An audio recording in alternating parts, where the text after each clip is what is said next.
November 8th, Election Day today.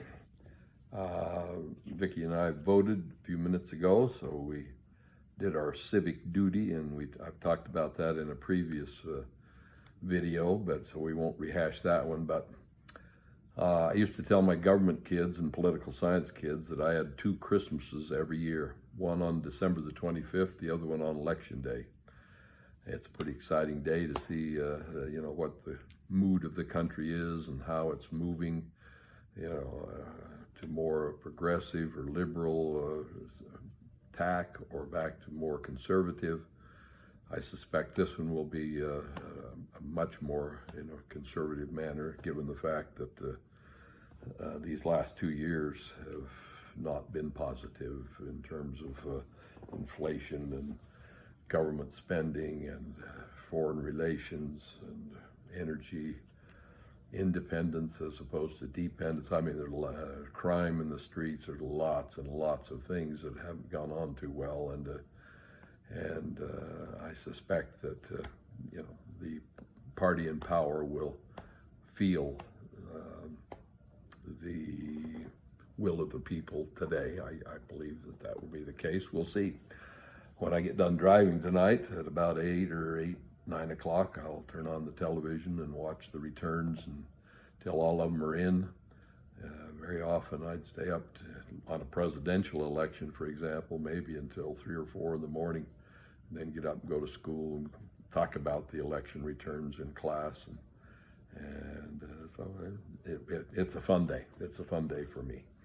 Anyway, November the 8th, I just finished chapter 23, which deals with things that I've been hard on myself about. There were several that were discussed in the book. I have 2 or 3 other ideas that came to me. Of course, playing ball was always a huge part of my life, has been, always will be. I enjoy it, loved playing it, coaching it, all of that. But one thing that I didn't mention is after a ball game, whether it was baseball or basketball or whatever it was, whatever I was involved in, I would review the game in my mind. If it would happen to be a baseball game, usually those were in the daytime, so it didn't take too long. But I'd spend the next 2 or 3 hours, thinking about what went on in the game, what I could have done better, and how, this situation, and how I could have changed this and done a little better in to improve the outcome of the game.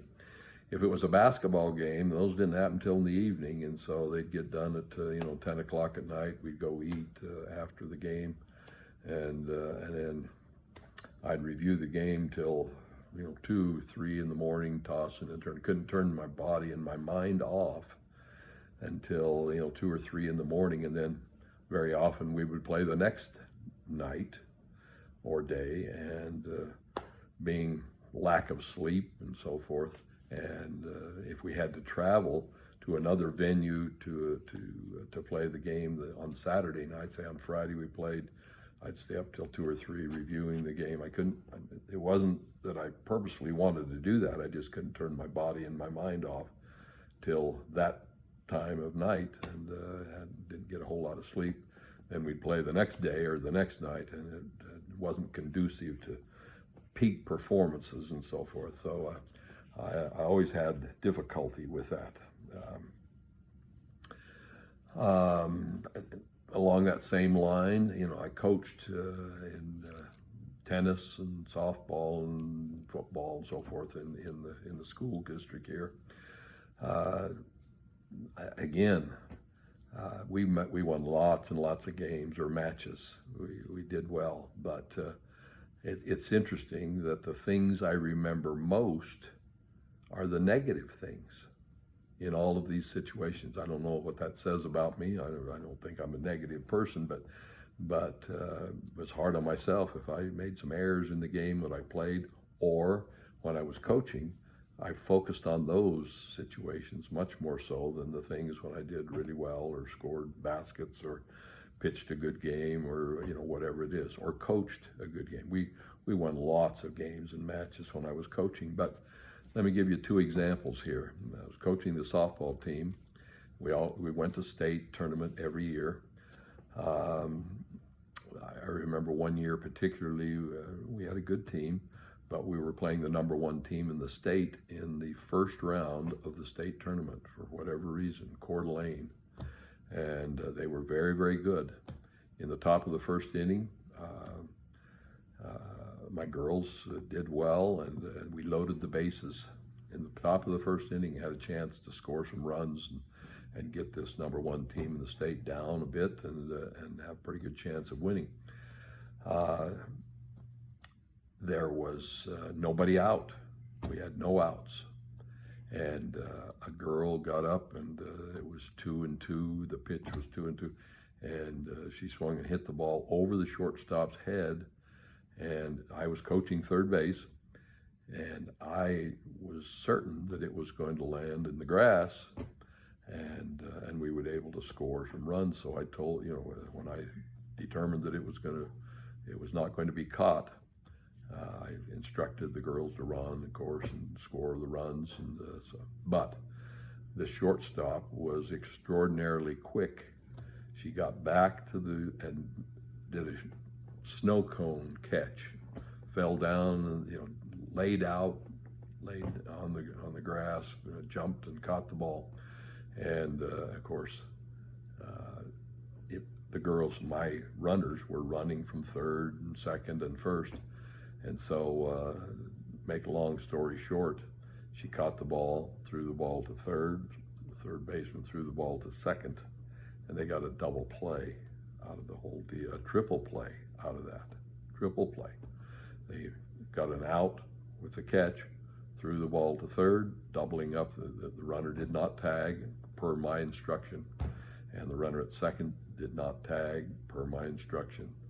They were going to score runs, but I'll never forget that, and I cost my team the game because of my poor decision in that occasion.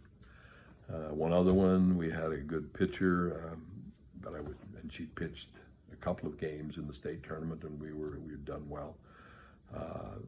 But we were playing a team that we felt we had beaten before, and without my best pitcher pitching, and I pitched someone else that game, and she did very well for the first 5 innings. Then she got in trouble in the 6th inning, and I think we were ahead like 5-1, something like that, in the last inning, and they got a couple of hits. We had an error, and I waited one batter too long to go back to my best pitcher, and we ended up losing that game 6-5 to a team that we had no business losing to, Mountain Home. I remember that. So again, my error. I should have changed pitchers one batter earlier than that, and we would have won.